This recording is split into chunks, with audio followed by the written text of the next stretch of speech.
Thank you. Thank you all for being here. It is a full house.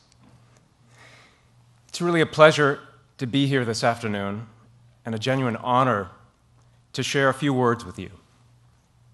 So let me begin by thanking Deborah Moore and her wonderful team at AP Art Strategies, Dallas Museum of Art Director Olivier Meslay and his museum staff for the hospitality in allowing us to celebrate tonight in this meaningful space. I extend my gratitude as well to Serena Rich, Director of Arts Programs at the O'Donnell Foundation, and a most special thanks to Edith and Peter O'Donnell, whose generosity has made possible this event. And because they acknowledge that what we do as artists and educators has meaning for society.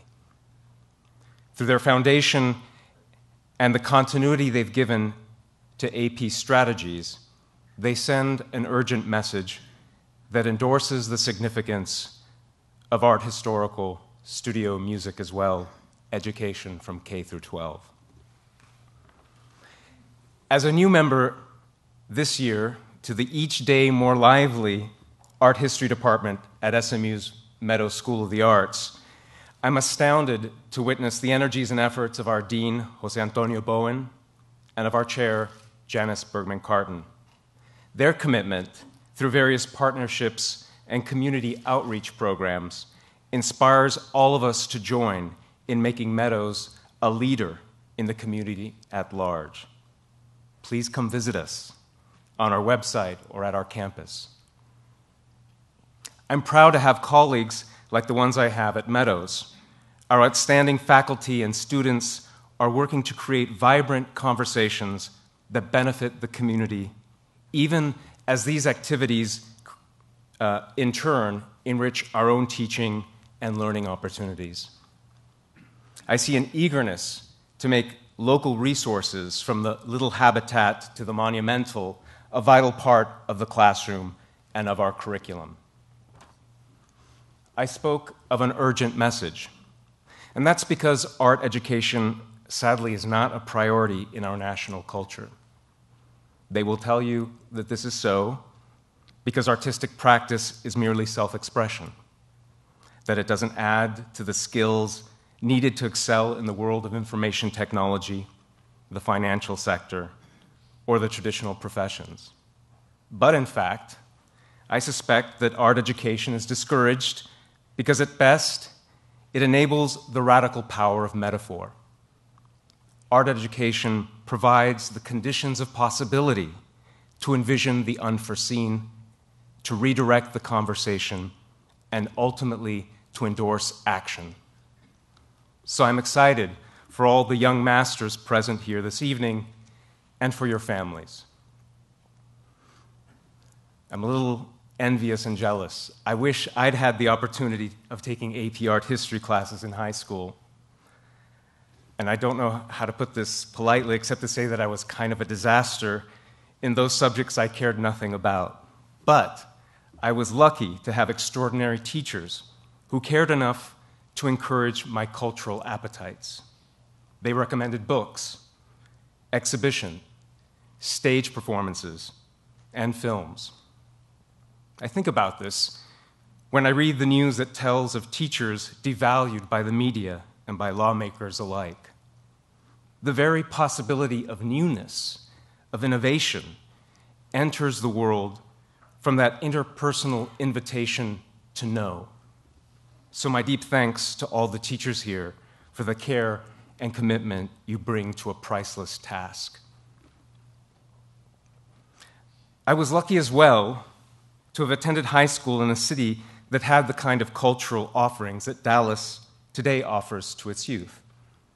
Art was given to me in the moment and place that coincided with the underground art and music scene in the years leading to my graduation in Los Angeles.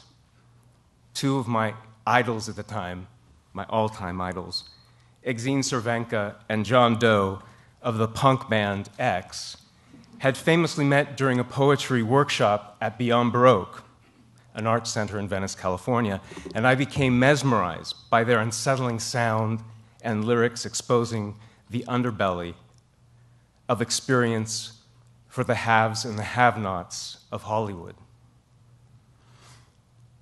Just as my high school teacher, Antonio Morillo, was turning me on to the Mexican muralists and to the poetry of Peruvian modernist Cesar Vallejo, the post-punk art school band, the Fibonacci's, were equally discovering for me the work of U.S.-American poet Wallace Stevens.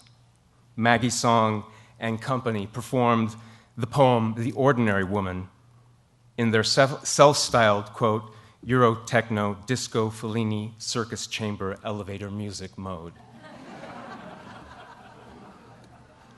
Black Flag and The Plugs featured artwork on their album covers, respectively by artists Raymond Pettibon and Gary Panter. And as many artists and musicians were linked by subject matter as they were in a comic drive to ironize the film and television industry. It was the motley and makeshift nature of those years in Los Angeles that allowed so many different practices to intersect, and my interdisciplinary temperament is indebted to that moment. That's the great thing about cities. And so I hope to hear someday how Dallas was crucial in shaping your lives. To the extent that my practice as a writer, both as an art historian and as a poet, has since been linked to questions of culture, issues of ethics, and the dynamics of history, my energies and commitments have associated with experimental art making that struggles to make sense from the ground level of our various everyday experiences in the ascendancy of globalism. For me, art making and history are intertwined in something larger we might call, at least for tonight and for the sake of shorthand, storytelling. Storytelling was important to one of my all-time favorite writers, Walter Benjamin, who, by the way, didn't write stories at all, at least not the kind that we're used to thinking of. He wrote, quote, "Every morning brings us the news of the globe, and yet we are poor in noteworthy stories. This is because no event any longer comes to us without already being shot through with explanation. In other words, by now almost nothing that happens benefits storytelling. Almost everything benefits information," end quote. What Benjamin is saying here, and I couldn't agree more, is that storytelling always, any day, will trump statistics. Art enlivens objects with narrative energies at the intersection of a person in a specific place. It makes palpable a selfhood, if only for a lapse in time, that can modify the perception of a bystander, alter the awareness of a situation, or reframe the view to a familiar scene. It's as ordinary and extraordinary as the interaction of one's immediate circumstance. Like storytelling, with tension and the right timing, it seeks rapport with a future listener to re-enchant the communicability of experience. That was a word Benjamin uses, the communicability of experience. This is one of the themes in a short poem I'd like to read to you by the extraordinary writer who was Hart Crane. And I do this in part because the visual arts and music have often eclipsed poetry, which not so long ago used to be at the center of public discussion. The only word that may be unfamiliar is the word eidolon, a flash apparition, possibly a statue, a ghost, or a secret sharer of some sort. The poem's about the care, that drop by drop that is art making, and it's entitled Legend. As silent as a mirror is believed, realities plunge in silence by. I'm not ready for repentance, nor to match regrets, for the moth bends no more than the still, imploring flame, and tremorous in the white falling flakes, kisses are the only worth all granting. It is to be learned, this cleaving and this burning, but only by the one who spends out himself again, twice and twice again the smoking souvenir bleeding eidolon, and yet again, until the bright logic is won, unwhispering as a mirror is believed. Then drop by caustic drop, a perfect cry shall string some constant harmony, relentless caper for all those who step the legend of their youth into the noon. This cleaving and this burning, writes Crane, there's a tiny rip in the web of meaning that artworks can cast and draw. But owing to that gash, the fear and desire of seeing and knowing, carefulness of thought or gesture emboldens and persuades.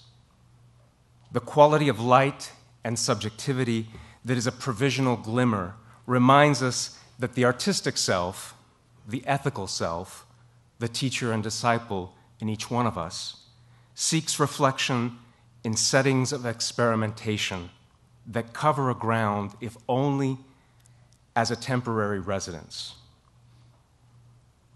That transience may quicken us to substitute the vanishing with so many constituent parts or sounds now reanimated. I congratulate you, all the young masters, writers, artists, musicians honored here this evening. The work is truly astounding, very impressive, fills me with something like awe and joy together. You remind us that some things, most things, now require that painstaking measure, attentiveness, that speed, for its speed's sake, our everyday broadband interface, can endanger the sensory opportunity of the world and its safekeeping.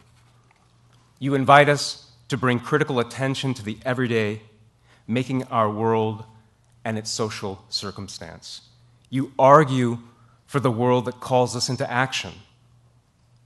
And it's argument that Hart Crane means when he speaks of that relentless caper for all of us who step the legend of our youth into the noon. And arguments are what make it possible to alter a picture of the world and the shape of things to come. Congratulations and thank you.